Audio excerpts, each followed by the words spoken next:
corrupción, se rebasaron los montos de dinero más allá de lo permitido, de modo que esta estela fue un ejemplo no solamente de una mala idea, sino de la inoperancia y la corrupción de un gobierno. También, como ustedes saben, se inauguró con muchísimo retraso, o sea, ni siquiera hubo eficacia en los plazos, a diferencia del Ángel de la Independencia, que 100 años antes se inauguró a tiempo. Entonces, todo el proceso de construcción de la estela de luz estuvo lastrado por las peores lacras de un gobierno que no pudo acabar con la corrupción, que no pudo acabar con la impunidad, que no se pudo juzgar a sí mismo. Quedó pues como un símbolo de esa inoperancia. Al mismo tiempo, un gobierno que abandonó el poder con una cantidad incierta, pero calculada alrededor de las 80,000 víctimas y 30,000 desaparecidos. Entonces, esto es un símbolo del oprobio, un símbolo del ultraje. De manera muy significativa, en forma espontánea, la sociedad ha resignificado este espacio. Jóvenes se han reunido ahí para protestar, ha habido actos culturales al pie de la estela. El Movimiento por la Paz, con Justicia y Dignidad, colocó ahí una placa que fue retirada, luego fue reinstalada. Se convirtió en un centro espontáneo de reunión para la protesta, para el duelo, para la crítica, para la congoja. Yo creo que una manera de medir la vitalidad de una ciudad es saber si esta ciudad tiene sitios donde la gente se pueda reunir espontáneamente con un propósito definido. La comunidad decidió que el Ángel de la Independencia fuera el sitio para el festejo, fuera el sitio para celebrar los triunfos. Nadie lo promovió, no fue una decisión oficial. Hay sitios que quizás se prestan mejor, como el Monumento a la Revolución por su explanada, pero el Ángel fue espontáneamente escogido para la celebración. Si este es el monumento del centenario de la Independencia, el monumento del bicentenario de la Independencia ya espontáneamente ha sido adoptado por la gente como un lugar para protestar, para hacer conferencias alternativas, para recordar a las víctimas de la llamada guerra contra el narcotráfico. Entonces, es un espacio que ya cuenta con una apropiación popular espontánea. No es el único espacio de la Ciudad de México que surge con un fin y puede tener otro mucho más noble y honroso. Recordemos tan solo la guarnición de la Ciudadela, un cuartel que fue escenario de la Decena Trágica y que hoy en día es la ciudad de los libros, o por ejemplo la cárcel de Lecumberri, donde hubo tantos presos políticos, el escritor José Revueltas, el pintor David Alfaro Siqueiros, los presos del movimiento estudiantil del 68 y que hoy en día es el Archivo General de la Nación. En ambos casos se trata de espacios que fueron sede de la represión y se convirtieron posteriormente en espacios de la memoria. Creemos que la estela de luz puede pasar por este proceso, en buena medida porque ya la gente lo ha estado adoptando así y también porque hace falta un centro de documentación para las víctimas, para honrar sus nombres, su historia. La verdadera noticia para nosotros los periodistas no es la sangre, sino la vida que se pierde con la sangre. Honrar a las víctimas es la principal labor del periodista. En la Estela de Luz hay un centro de cultura digital que puede operar también como centro de documentación. Hay una posibilidad que ya se ha utilizado con fines no muy precisos de escribir mensajes de luz, diseños en la propia estela. La estela se convierte en un lienzo, se convierte en una página en blanco y se pueden ahí mandar mensajes. Ya ha habido algunos ejercicios ciudadanos no muy afortunados con mensajes, recuerdo tan solo uno para que se vea lo caricaturesco, I love tlacoyos, ¿no? Amo los tlacoyos, fue uno de los mensajes en la Estela de Luz, ya digamos dentro de la caricatura que ha significado este espacio. Entonces, reconvertir este espacio en un lugar para documentar las vidas perdidas, no solamente de la lucha reciente, sino de procesos sociales que han dejado víctimas como la Guerra Sucia de los años 70, los feminicidios de Ciudad Juárez, los caídos en Tlatelolco durante el movimiento estudiantil del 68, los periodistas asesinados y desaparecidos en México, que han convertido a México en el país más peligroso para ejercer este oficio, según Reporteros Sin Fronteras. Todo esto se puede documentar ahí y al mismo tiempo puede ser un centro para estimular la creatividad de los artistas a través de mensajes de luz, de diseños gráficos de luz, la participación de historiadores, de sociólogos que se involucren de manera interdisciplinaria para convertir este espacio ignominioso que no cumplió con los requisitos ni siquiera trazados por su propio autor, el arquitecto que repudió posteriormente el proyecto, para que se convierta en un espacio digno. El escritor Homero Arígis, al ver la cantidad de materiales importados que se estaban involucrando en la construcción de la estela de luz, dijo: lo único mexicano es el agujero. Esto se convirtió en Vox Populi y en efecto lo que parecía haber aportado México era el agujero, la herida en la tierra, ¿no? Y lo que nosotros ahora deseamos con esta iniciativa es justamente reconvertir, resignificar este espacio en algo digno que ya ha sido de alguna manera encauzado, encabezado espontáneamente por estudiantes, por jóvenes que se han reunido en este espacio. Para concluir, nuevamente, esta es una iniciativa simbólica, pero los símbolos comienzan a cambiar la realidad. El hecho de que se convierta en un centro de documentación entiende la memoria como algo activo, no como algo osificado, como algo museístico en el sentido de que ya es algo intocable. No, se trata de un centro de memoria activa, entender el pasado como algo dinámico, como algo que nosotros podemos ir viendo de distintos modos para cambiar nuestro presente, y eso esperamos para tener otro futuro. Esto sería lo que yo comentaría. No sé, Javier, si quieras agregar cosas. Gracias, Juan, muchas gracias. Creo que Juan mostró muy claramente cuál es la intención de esta campaña. Yo quisiera hacer un poquito de historia, por qué estamos buscando esto. Ya Juan dio las razones prácticas de sentido, de historia, de resignificación de un espacio muy ignominioso. Pero yo quisiera, porque esto tiene que ver con el corazón del movimiento por la paz con justicia y dignidad, y con su corazón, que es el dolor del país a través de sus víctimas, que la justicia, la paz y la memoria van juntos, ¿no? Nosotros en el ámbito de la justicia hemos peleado junto con muchas otras organizaciones por la Ley General de Víctimas, que ya se aprobó, que ya se reformó, que tiene que salir de la Cámara de Diputados ahora para seguir todo su segundo, tercer y cuarto proceso, que es la reglamentación y la constitución del sistema. Pero paralelamente a esto, porque no hay justicia sin verdad y no hay verdad sin memoria, vamos acompañando, y tenemos el deber de acompañar la justicia con esa memoria, porque si no, no va a haber justicia. Si no hay memoria, si no hay verdad, si no hay historia, si no hay el rostro claro y las historias claras de las víctimas y la memoria que les debemos, su presencia de nuevo entre nosotros, no va a haber justicia. Esto tiene que ver con la verdad, y son dos caminos que tienen y contribuyen a la paz. La memoria es importantísima, no es simplemente un acto de conmemoración, de traer a la memoria, es un acto que devuelve a la realidad a los que se fueron. Es un acto concreto, es un acto fuerte.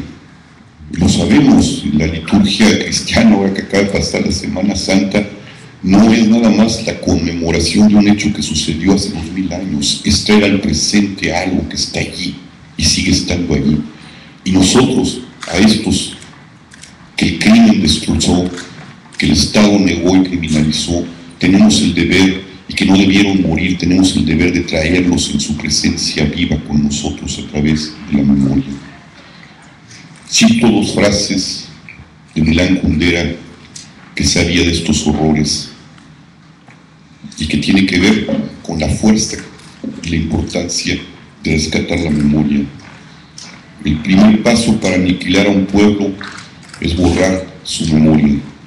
Y eso es lo que se ha hecho desde hace mucho tiempo en este país y lo que hizo claramente el anterior gobierno, borrar la memoria de las víctimas de su dolor. Es lo que están haciendo los criminales y de una forma tremendamente perversa, aún más perversa, porque al igual que lo hicieron alguna vez los nazis, estos están como los nazis quemaban los cuerpos en los hornos crematorios para que no hubiera una sola huella de la existencia de esos seres en esta tierra. Muchos de estos canallas están borrando esos cuerpos, disolviéndolos en ácidos o desperdigándolos en fosas clandestinas, y el gobierno tiene el deber, si se respeta y respeta a esta nación, el Estado tiene el deber de encontrarlos o de devolverlos a la vida o de no olvidarlos. No podemos aceptar esta barbarie que solo es inédita, que ha sido inédita en la historia, es del siglo XX. Ninguna masacre, ningún horror ha intentado una cosa tan perversa como borrar la existencia y la huella de un ser humano por esta tierra. De ahí la memoria y de ahí la importancia de lo que está diciendo Milán Kundera. La segunda es: no hay porvenir para un pueblo sin un permanente ejercicio de la memoria. Tenemos ese deber para conquistar nuestro porvenir, que está siendo borrado por el crimen, está siendo borrado por la desmemoria, y que ese porvenir significa la justicia y la paz. Y uno de los antecedentes: el 28 de noviembre de 2012, aniversario luctuoso del asesinato de Nepomuceno Moreno, un asesinato que ha estado impune junto con la desaparición de su hijo. Allá hay una deuda tremenda del Estado de Sonora con esta familia y con este hombre y con su hijo y con el movimiento por la paz con justicia y dignidad, que ha estado insistiendo desde los diálogos por la paz en el castillo de Chapultepec, en este proceso de memoria junto con la ley de víctimas. Frente a la no claridad de este proceso de memoria, decidió tomar la explanada, como ya explicó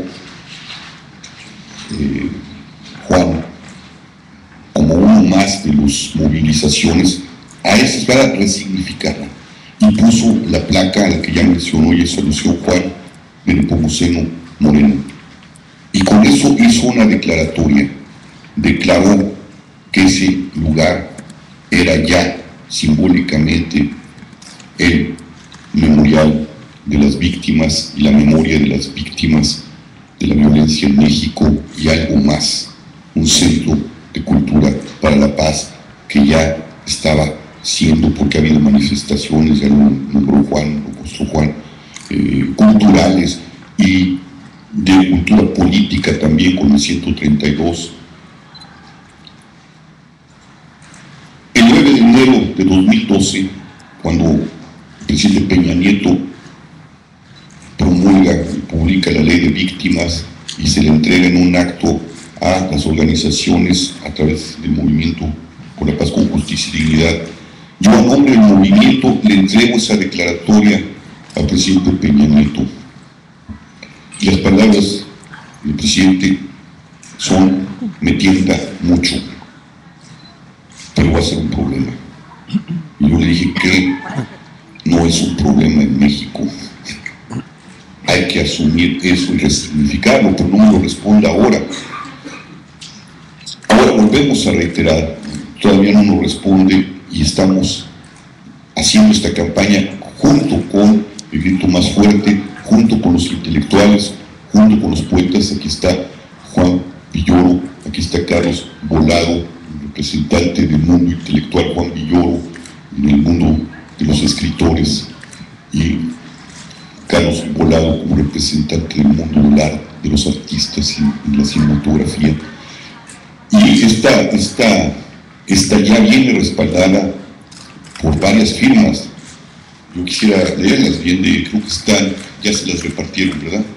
Pero están Alejandro González Iñárritu, Enrique Krause, Daniel Jiménez Cacho, Cuauhtémoc Cárdenas, Carlos Volado, Diego Luna, Alfonso Cuarón, David Huerta, Gael García Bernal, Ignacio Solares, Miquel Adria, Ilse Salas, Elsa Cruz, Pura López Colomé, Alberto Darson, científico, Marco Antonio Campos, Alberto Calach, Sergio Aguayo, Jorge Mosch, Julio Ubart, Alberto Toblanco, Tomás Calvillo, Jorge Ruiz Dueñas, Humberto Beck, Tialia Escanda, Luis Javier López Fargial, Ethel Krause, Eduardo Vázquez, Verónica Murguía, Francisco Rebolledo, Sofía Alexander Katz, Jorge González de León, Francisco Torres Córdoba, Encia Verducki, que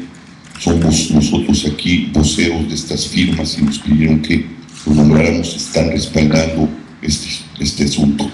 Y es justamente lo que queremos es llevar con el apoyo de todos, la mayor parte de la ciudadanía posible, y abrimos esta campaña, ya hablará Change.org de esa campaña con la que abrimos con estas firmas, para pedirle otra vez al Ejecutivo que resignifique y vuelva Estela de la Ignominia un verdadero centro de la memoria y de la cultura de la paz, que nos debemos como un camino para traer a la vida y mantener vivo a los que se fueron, a los que fueron asesinados, violentados, destrozados, a los que están desaparecidos, traerlos a la vida, y no solo en el sexenio pasado, sino como lo refirió Juan, desde la historia moderna de este país.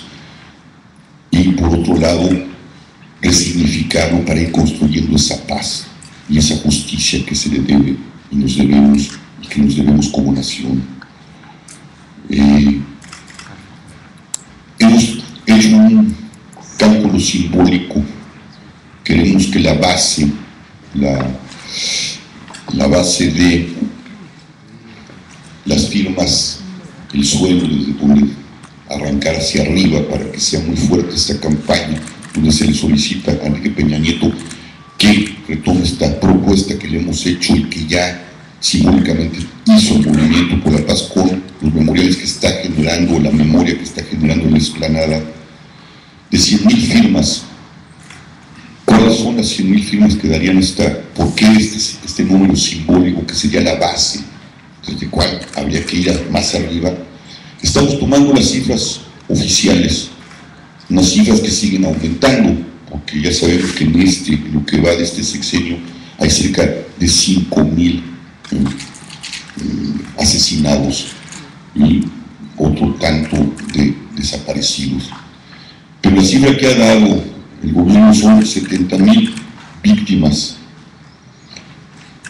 27,000 desaparecidos, que fue la cifra que dio Segov, 2,821 que declara el gobierno federal, Policía Federal y Sistema de Seguridad Pública, su declaratoria del 1 de abril de 2013, y los 561 desaparecidos documentados por Eureka e Hijos México.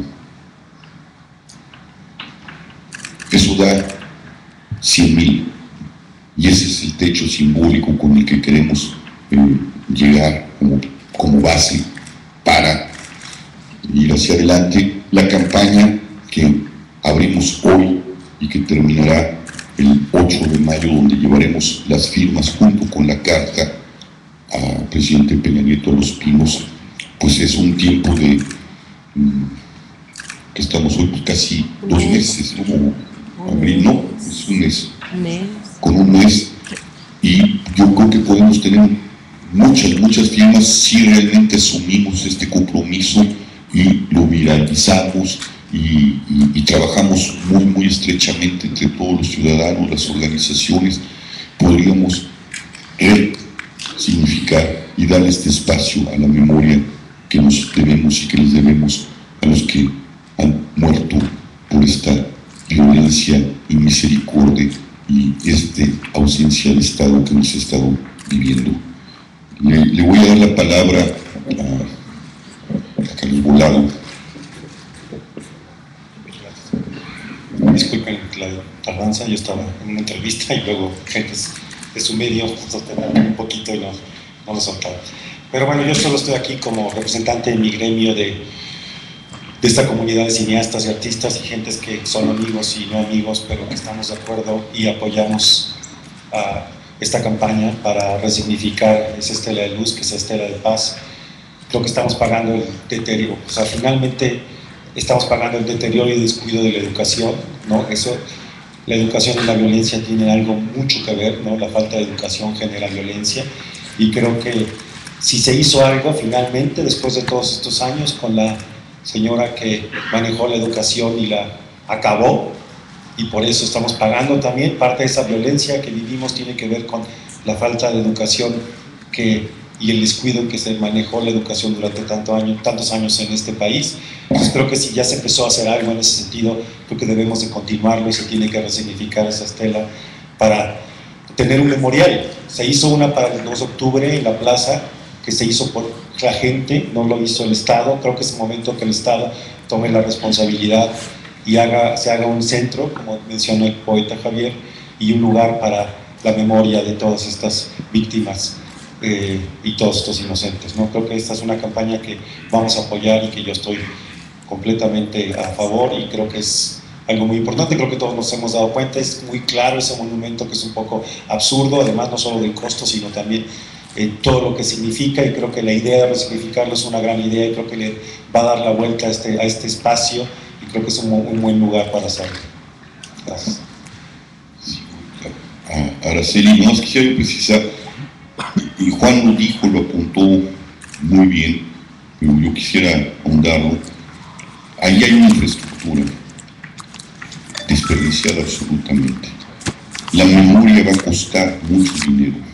¿Por qué no usar eso que nos sirve para gran cosa y que es una fuerte infraestructura para construir esa memoria y que no tengamos que pagar más por esa memoria? Ahí hay algo. Ya nos costó mucho, usémoslo para algo que nos dignifique y que dignifique a este país y dignifique a las víctimas y a las familias destrozadas. Araceli Rodríguez.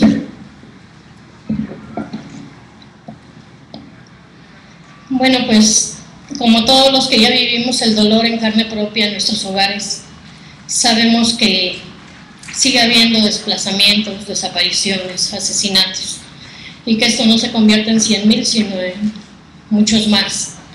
Y creo que de nosotros, los que hemos vivido este horror, esta pesadilla que no termina porque es la agonía de cada día en un nuevo amanecer, tenemos que unir esas firmas. Y si somos más de 100,000, yo creo que cada ciudadano tiene la obligación de participar, y con una sola firma, por supuesto que las reuniremos antes del momento pactado, que es el 8 de mayo.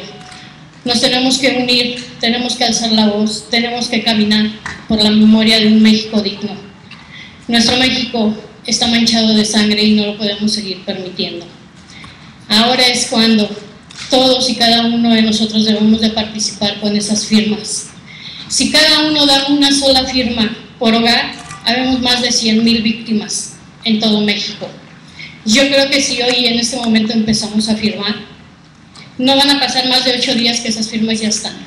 Solo son 100,000, pero recuerden que somos más de 100,000 desplazados, entre desplazados, desaparecidos y asesinados. Hoy mismo veía yo en las noticias que en Tamaulipas hay 9 personas asesinadas. O sea, si son más de 100,000 más 9, pues ya hacemos un cálculo más grande. Yo creo que tenemos que lograr las 100,000 más una. Y les agradecemos mucho que estén con nosotros los medios de comunicación. Por favor, hagan de nuestro dolor la memoria y alcemos la voz juntos. Gracias. Luisa Ortiz, que es la que nos está apoyando y que está haciendo realmente la campaña. Gracias, Javier, y gracias a todos y a todas por estar aquí. Es importante describirles un poco la función de la petición y cómo tiene lugar la petición. ¿Qué significa esto? Como ya lo expresaron todos en la mesa, se está haciendo este grupo de poetas, intelectuales, profesionales de la cultura, están dirigiendo a el correo electrónico directo del presidente Enrique Peña Nieto, a su cuenta de Twitter, @EPN, están dirigiendo este clamor. Eso significa hacer una petición. Se está haciendo una demanda específica y concreta.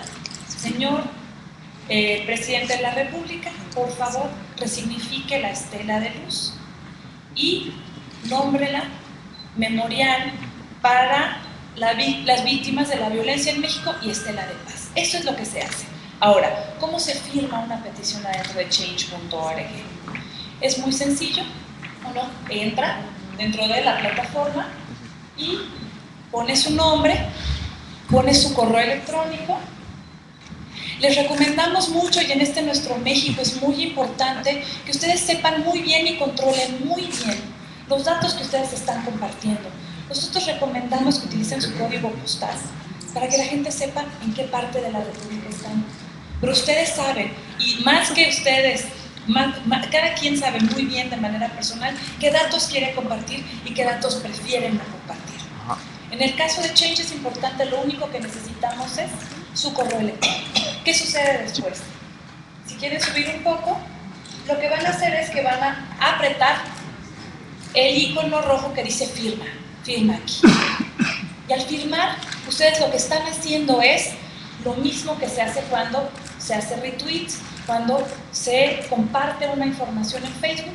Lo que ustedes hacen es manifestar de manera abierta al mundo que están de acuerdo. Es importante tomar en consideración que la memoria es un acto de palabra también digital. Y esto es lo que estamos intentando significar aquí. Yo congratulo y celebro muchísimo al Movimiento por la Paz con Justicia y Dignidad, a Juan Villoro, a Javier Sicilia, a Carlos Volado y a todos los que ya están en este momento firmando. Celebro mucho que utilicen este tipo de plataformas. Change, sin lugar a dudas, es uno de los lugares en donde ustedes van a poder encontrar una herramienta que a cada uno de ustedes, en el lugar en el que se encuentren, de manera gratuita, abierta y transparente, les ayude a tener la voz, la fuerza para lograr los cambios que quieren ver en su mundo y en el mundo. Entonces, por favor, firmen. Con que todos ustedes ahorita aquí, y señores y señoras de la prensa, es importante que también nos apoyen. Con que uno de ustedes firme y lo hace una persona más, vamos llegando. Entonces, muchas gracias. La petición está en www.change.org/estela de paz. Muchísimas gracias.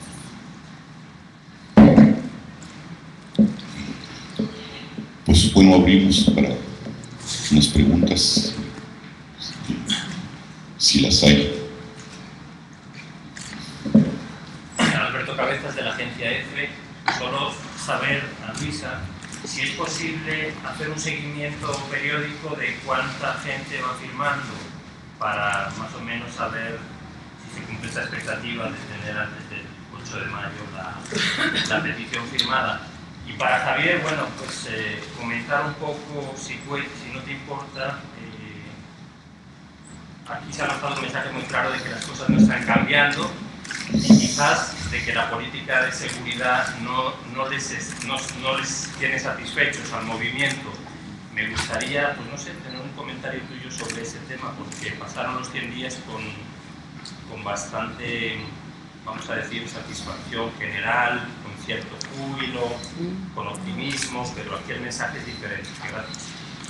No es un mensaje de la realidad.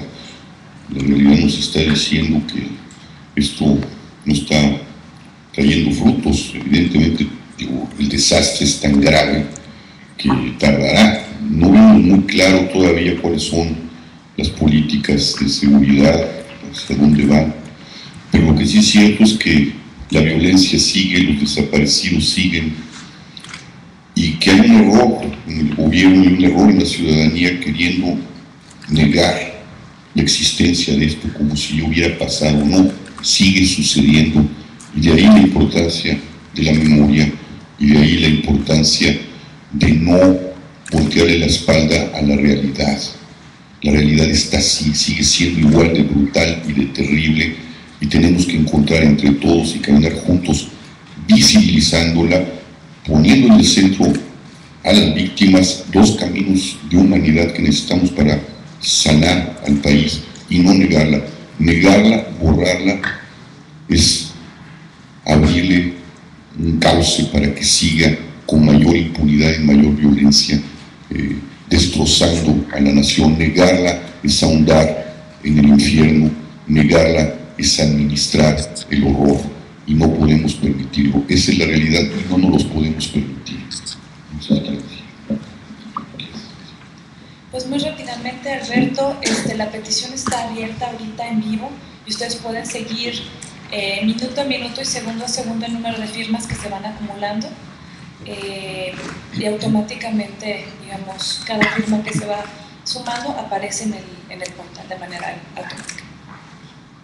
Yo quisiera preguntarles si les merece algún comentario o cuál es su perspectiva respecto a las listas, especialmente de desaparecidos que aún no tienen una línea fija, ¿no? Aún no se formalizan a pesar de que ya se iniciaron oficialmente, porque esto abre pie también a otros problemas igual de graves como lo es la ley de víctimas, ¿no? Si por ahí también con este tipo de listas se va a reconocer a las víctimas. ¿Cuál es la percepción que tienen ustedes de estas informaciones que presenta esta nueva legislación? Pues hay que cruzarlas, hay que hacer un padrón real de las víctimas, y la ley de víctimas la contempla. También hay una plataforma que exige la ley general de víctimas, que nosotros la estamos impulsando a través también de esta estela que queremos resignificar, y volver un centro de la memoria, para que ahí se esté la documentación clara y precisa, nombres, historias, y que se estén cruzando estas, hasta que tengamos un verdadero padrón confiable, una base de datos confiable de las víctimas, con sus historias, sus nombres, los sucesos. Y eso hay que exigírselo al gobierno. No basta con que hayan asumido la responsabilidad de Estado que les correspondía desde hace mucho. Hay que hacerlo realidad y ver esos rostros con mucha claridad, ¿no? Entonces estamos presionando para que estas listas se crucen con las informaciones que tienen otras organizaciones, otras dependencias, al grado que tengamos no solo un número exacto, sino empecemos a tener los nombres y las historias.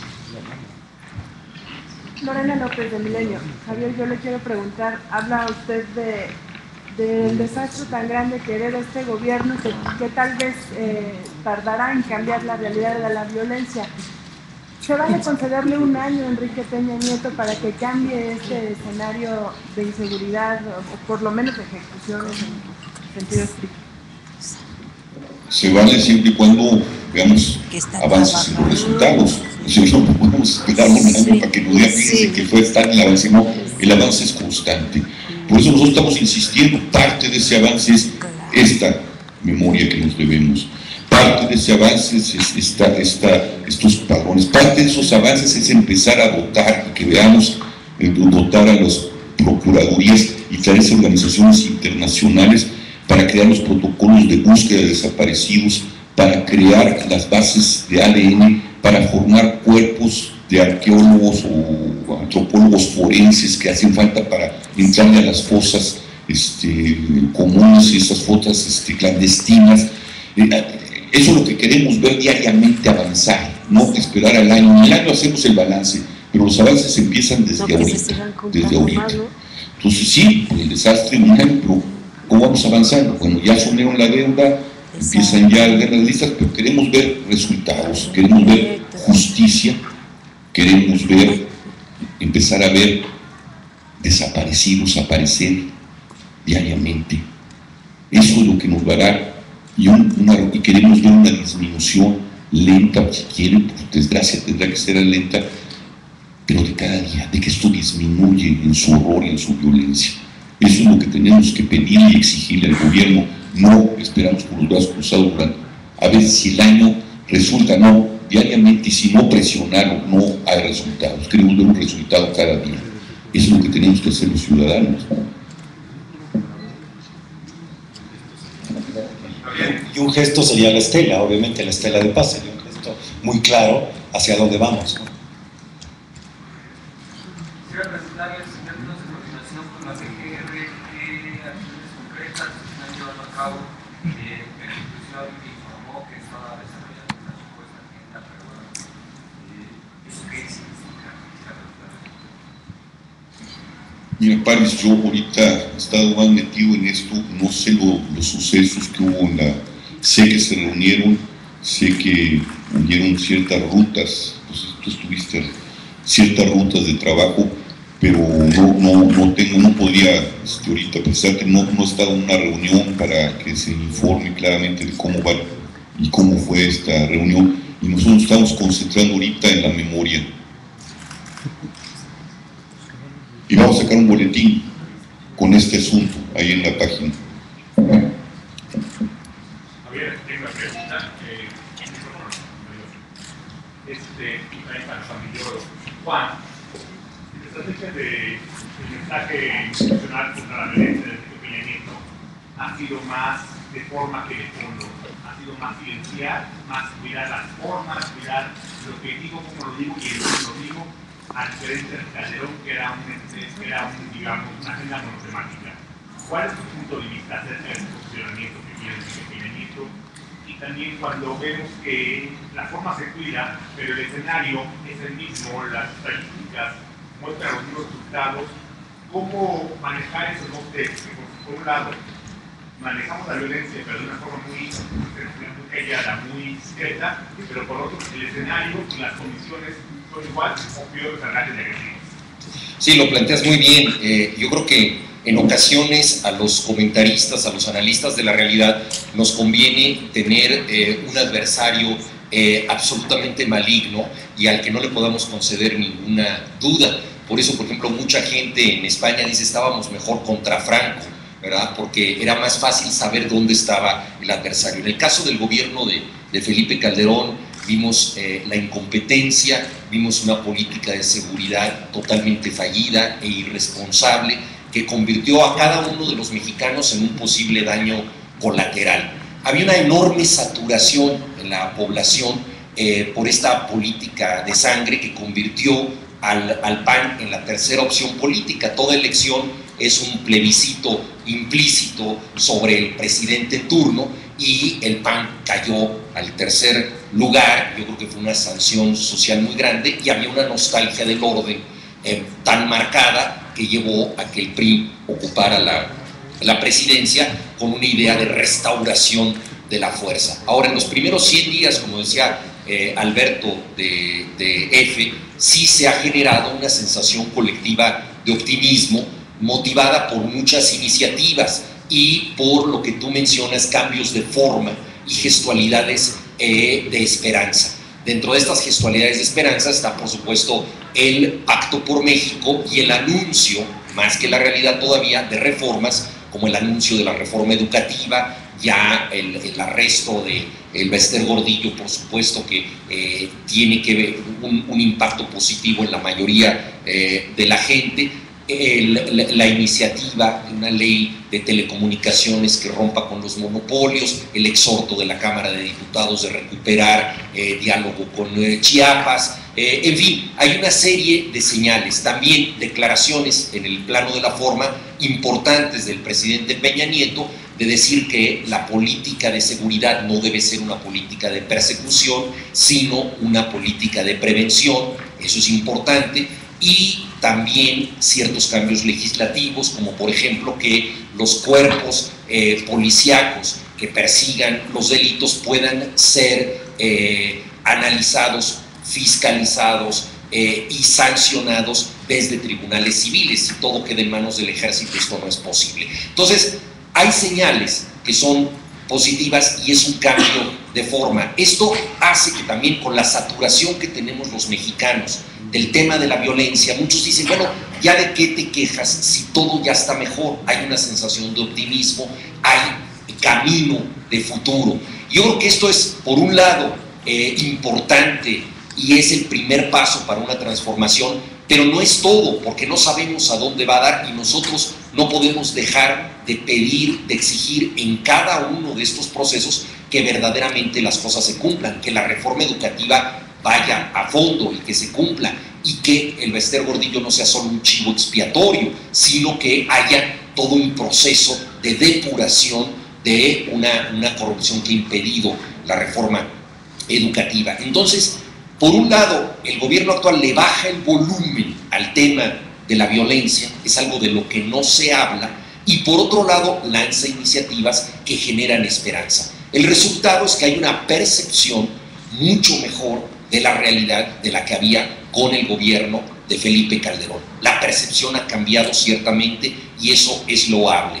Desde luego que es el primer paso para hacer algo, pero nosotros no podemos bajar la guardia y decir ya todo se solucionó, porque las muertes están, lo decía ahora Araceli, 9 en Tamaulipas, ayer 2 balaceras por el mismo grupo armado en Guadalajara. La pérdida de vidas sigue ahí y la política de seguridad no ha dado resultados. Esto lo decía también Javier, no es de un día para otro, es un proceso, pero tenemos que ver señales en ese proceso. Y también, mientras tanto, vemos nosotros realidades, no signos, sino realidades que son preocupantes. Creo que todos los periodistas pudimos ver la declaración patrimonial del gabinete de Peña Nieto y vimos ahí que hay una economía de la dádiva de la que ellos forman parte, que no tiene que ver con la población, que uno si quiere una casa o la compra o la hereda, pero ahí hay casas regaladas y nosotros pudimos ver que esa economía de la dádiva, además,